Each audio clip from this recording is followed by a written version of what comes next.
we will discuss about the magnetic potential energy.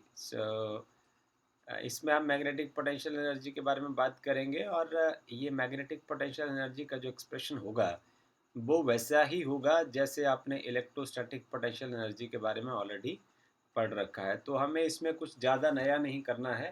तो जिस तरीके से हमने पहले जो हमारे पास इलेक्ट्रिसिटी के एक्सप्रेशन थे, उनको हमने देखा था कि मैग्नेटिक फील्ड के एक्सप्रेशन के साथ उनकी कितनी ज़्यादा रिजेम्बलेंस होती है। तो इसमें हम ये पार्ट भी देखेंगे कि किस तरीके से जो मैग्नेटिक पोटेंशियल एनर्जी है, उसको उसी टर्म पर डिफ़ाइन किया जा सकता है जैसे हमने इलेक्ट्रोस्टैटिक पोटेंशियल एनर्जी को डिफ़ाइन किया था। इसमें आप देखेंगे तो हम आपको सबसे पहले इस फिगर नंबर 1 हम इसको यहाँ मार्क कर देते हैं, इसके ऊपर आप अपना ध्यान ले जाइए। ये देखिए, ये जो फील्ड लाइंस हैं मैग्नेटिक फील्ड लाइंस हैं और इसको मैं यदि ऐसे लिखूं तो आपको ज़्यादा सुविधा होगी। ये देखिए, आपने फील्ड जब अप्लाई करना है तो मान लीजिए यहाँ आपने एक north pole of the magnet रखा है और ये south pole of the magnet है, अनदर मैग्नेट है, और between these two pole pieces the field lines will look like this. अब ये जो फील्ड लाइंस है वो इक्वली स्पेस्ड हैं, इनके बीच का जो डिफरेंस है वो बिल्कुल बराबर है। तो इसलिए हम ये कह सकते हैं कि जो आपका मैग्नेटिक फील्ड है बी, दिस इज़ यूनिफॉर्म, और एरो इसकी डायरेक्शन के बारे में बता रहे हैं। इसमें हमने ये जो मैग्नेटिक नीडल रखी है, इसका जो मैग्नेटिक डाइपोल मोमेंट है जिसको आप एम से डिनोट करते हैं, उसकी डायरेक्शन है south pole to the north pole. So this magnetic dipole movement is making some angle theta with magnetic field applied uniform magnetic field. Okay, so ये magnetic field जो है जिसका एक्सप्रेशन हमने लास्ट वीडियो में किया था, ये एक टॉर्क क्रिएट करता है और टॉर्क का जो एक्सप्रेशन है उसको हम ऐसे लिख सकते हैं, this is equivalent to M cross B. Okay, और यदि हम सिर्फ मैग्नीट्यूड के बारे में बात करें तो torque that is a function of theta, it is equal to M B sine theta. Okay, I will mark this as equation number 1 and this as equation number 2. अब यदि हमने मैग्नेटिक पोटेंशियल एनर्जी निकालना है तो आपको, अब पहले हम इस बात को डिस्कस कर चुके हैं इसलिए मैं ज़्यादा इसको एलेबोरेट नहीं करना चाहूँगा। तो हम इसको लिखेंगे U M, magnetic potential energy is equal to, उसका फार्मूला हो जाएगा वो torque that is a function of theta time D theta. देखिए, लीनियर टर्म में जैसे आप वर्क डन के लिए एक्सप्रेशन निकालते हैं ना, so W is equal to force into displacement, right. तो सर्कुलर मोशन में role of the force is played by the torque and role of displacement is played by the angular displacement d theta. So ये बिल्कुल इसमें समानताएं रहती हैं। आप linear motion से जब एंगुलर मोशन के लिए शिफ्ट करते हैं तो आप इस तरीके से डायरेक्ट चले जाते हैं, और ये जो वर्क और एनर्जी के यूनिट सेम होते हैं, इसका कॉज हमने इलेक्ट्रोस्टैटिक में एक्सप्लेन कर दिया था। This is the small amount of energy that will be produced from here. Okay, so now the um, this is the magnetic potential energy which will be written like this. Okay, so we will integrate this from some theta 0 to some theta 1, right? So if we'll go for the integration, if we will go for the integration, then what will happen? The zero of the potential energy can be fixed at one's convenience. Potential energy कहाँ zero होगी वो हम अपनी convenience से रख लेंगे। इसका कारण ये है कि taking the concept of integration to be zero, यदि हमने कॉन्सेप्ट ऑफ इंटीग्रेशन को जीरो रखना है, मीन्स कि हमने zero of the potential energy theta is equal to 90 degree के ऊपर हम रख देंगे। ओके, सो उसका स्टेज क्या है, उसमें ऐसा होगा कि आप यहाँ से जब ऐड करेंगे तो आपका ये जो मैग्नेटिक डाइपोल मूवमेंट है, मैग्नेटिक डाइपोल मूवमेंट जो है वो ईस्टर्न डायरेक्शन में होना चाहिए, और you will start with this, and magnetic field जो अप्लाइड फील्ड जो है वो इस डायरेक्शन में होना चाहिए। So angle between the two will be equal to 90। इसका मतलब क्या हुआ कि फील्ड के साथ जो आपकी मैग्नेटिक नीडल है वो शुरू में ऐसे होनी चाहिए, साउथ पोल इधर होगा और नॉर्थ पोल इधर होगा। अब आप समझ गए होंगे इस वेरी बिगनिंग में इस जो मैग्नेटिक नीडल का एंगल क्या होना चाहिए, वो इस तरीके से होना चाहिए। Okay, and then it will go to any angle theta. तो मैं यहाँ लिख देता हूँ by integrating equation number 3, by integrating equation number 3 from theta 0 is equal to pi by 2 to theta 1 is any angle theta. So it will start from here and it will then turns in this directions to any angle theta, that is shown in the above diagram. Okay, so अब आप यहाँ लिख दीजिए u m जो है वो लिखा जाएगा theta 0 is 90 degree, so it is theta 0 is equal to some pi by 2, because at this point of time potential energy is equal to 0, and theta 1 is any angle theta. Now put the value of tau, the function of theta, that is mb sin theta d theta. अब यहाँ से फिर आपने समझने की कोशिश करनी है इंटीग्रेशन बेसिकली क्या है। वो जो छोटी क्लासेस में आप जोड़ का सवाल करते हैं ना, ये भाई एक जोड़ का सवाल ही होता है, और जो इंटीग्रेशन की जाती है वो कॉन्टिन्यूस चीज़ों की जाती है।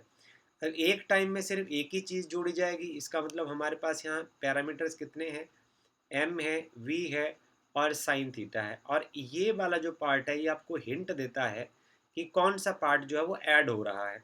तो साइन थीटा ऐड हो रहा है, sine theta d theta shows that you are adding over theta only. So अब आपको ये चेक करने की कहीं ये जो m और v हैं वो वेरिएबल तो नहीं है। सी जो मैग्नेटिक मूवमेंट है ऑफ दिस बार मैग्नेट और magnetic needle is constant and you have applied the uniform magnetic field, इसलिए आपको यहाँ यूनिफॉर्म मैग्नेटिक फील्ड लिखना बहुत ज़रूरी है, unless you will find it bit difficult to integrate this equation. So if both of these are constants, then what we have to do, हमें क्या करना होगा, हमारा जो इंटीग्रल है वो कुछ इस तरीके का हो जाएगा, ये हो जाएगा M B. So now you are left with theta 0 is equal to pi by 2 to theta 1 is equal to theta, and then it is sine theta d theta. Now process of integration will start.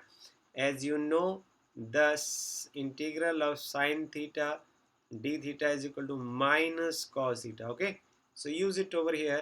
You will have the potential energy um is equal to minus mb, and then this is cos theta. Okay, it is from pi by 2 to any angle theta, so it could further be written as minus mb। आप upper limit भर दीजिए पहले, cos theta minus cos pi by 2।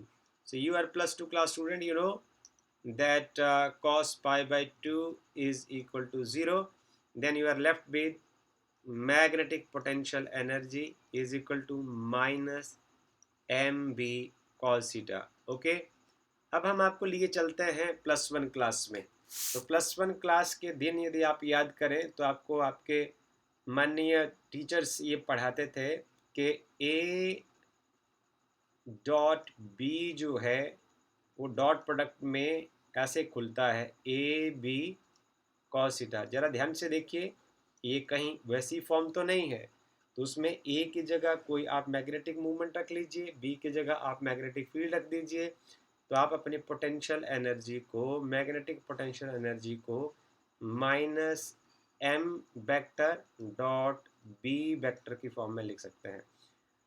सो इसी तरीके से देखिए, आपने जो इलेक्ट्रोस्टैटिक पोटेंशियल एनर्जी है उसमें उसको आप यू ई को आप कैसे लिखते हैं, minus P vector dot E vector.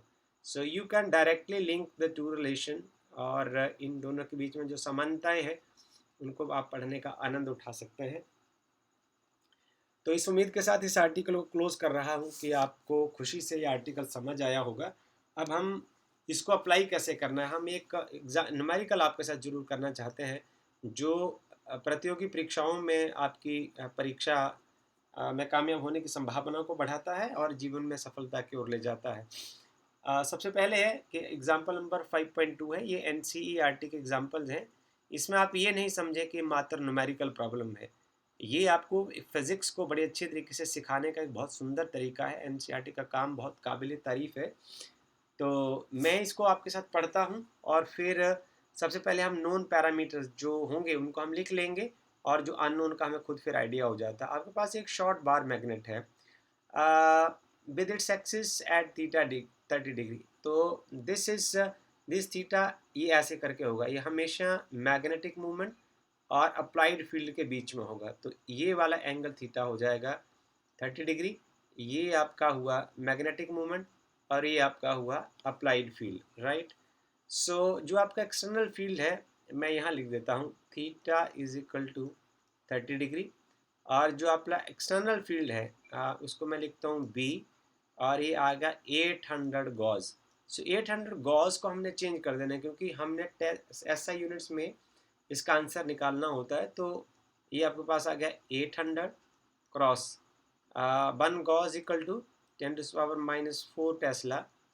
So you are left with this. So इसको मैं ऐसे लिख दूँ 8 क्रॉस 10⁻⁻4 और +2, तो आ जाएगा 8 क्रॉस 10⁻⁻2। अब now this magnetic field is in terms of SI units, so you will not have the problem now क्योंकि आपके बाकी पैरामीटर्स SI यूनिट में ही मुझे दिख रहे हैं। जो टॉर्क है ये भी आपके लिए नोन पैरामीटर है 0.016 newton metre, no problem, SI units में है। तो सबसे पहले आपसे ये पूछा गया है ए पार्ट में, तो उसकी ओर हम आपको लिए चलते हैं कि but is the magnetic movement of the magnet. ये देखिए मैं इसको फिर अननोन लिख लेता हूँ, this is unknown for you. अब हम जोड़ते हैं कि हमारा कोई एक ऐसा रिलेशन है जो टाउ एम और बी को जोड़ता हो, देखिए, और थीटा को जोड़ता हो। तो आपको खुद ब खुद याद आ जाएगा कि हमने अभी भी पढ़ा था torque is equal to this is M B sine theta. तो वो कहीं आपको मुश्किल नज़र नहीं आ रही है इसमें कि आपको कोई मुश्किल आए। इसकी जगह हम लिख देते हैं 0.016 और मैग्नेटिक जो मूवमेंट है उसको आपने निकालना है। ये आपके लिए अननोन हो जाएगा। बी का वैल्यू आप भर सकते हैं 8 cross 10⁻⁻2 and then it is sine 30। So you know sine 30 is 1/2। So you are left with 0.016 is equal to m into 8 cross 10⁻⁻2 into sin 30 degree is 1/2, right. सो आगे आपके पास आ जाएगा मैग्नेटिक डायपोल मूवमेंट अपना निकालना है, तो क्रॉस मल्टीप्लाई कर दीजिए 0.016 cross 2 divided by 8 cross 10⁻2 -2। okay, so you will have now the answer of the question so easily. I think you can solve it. I would prefer to write the direct answer of this 0.40 ampere meter square. If you will find any difficulty you can write in the comment box. So we have to study the basic physics. Okay, अब हम B part की ओर आपको लेके चलते हैं। थोड़ा इसमें diagram बनाना मुझे मुश्किल होता है और मुझे खुद को गंदा लग रहा है, तो मैं इसको साफ करूँगा पहले। ओके रुकिए, yes, so now we will think about the second part of the problem. यहाँ हम B part इसको मार्क करते हैं। अब आपसे पूछा गया है what is the work done in moving it from the most stable, देखिए ध्यान से, ये जो most stable to the most unstable position, see जो आपका most stable position होती है ना, most stable position, so most stable position, ये आपने पोटेंशियल एनर्जी से सीखा है। मोस्ट स्टेबल पोजीशन, जब आपका बार मैग्नेट जो है वो मैग्नेटिक फील्ड में मोस्ट स्टेबल होता है, at that point of time theta is equal to π/2। Okay, sorry, theta is equal to 0 degree. This is most stable position and most unstable position. So most unstable position is when theta is equal to 180 degree. So आपको निकालना है कि what is the work done, right? So इसके लिए मैं लिखता हूँ UM is equal to minus MB sine 0 degree, okay, MB cos theta, MB cos theta, so it is cos 0 degree, so it is equal to minus MB, okay. And most unstable position के लिए, for most unstable position के लिए UM is equal to minus MB, and this is cos of 180 degrees. So this part is minus 1, so this is plus MB. So this is most unstable position and this is most stable position. So work done from most stable to most unstable situation. So आपके पास हो जाएगा work done, okay, it is a final position minus initial position, तो आ जाएगा MB minus minus of MB, okay. So this is 2MB, right. So अब आप इसमें value भर सकते हो, 2 time it's a magnetic moment 0.40 cross magnetic field 8 cross 10 to the power minus 2. So this is nearly equal to 0.064 joule, okay. So you have learned the concept of most stable and most unstable position, right.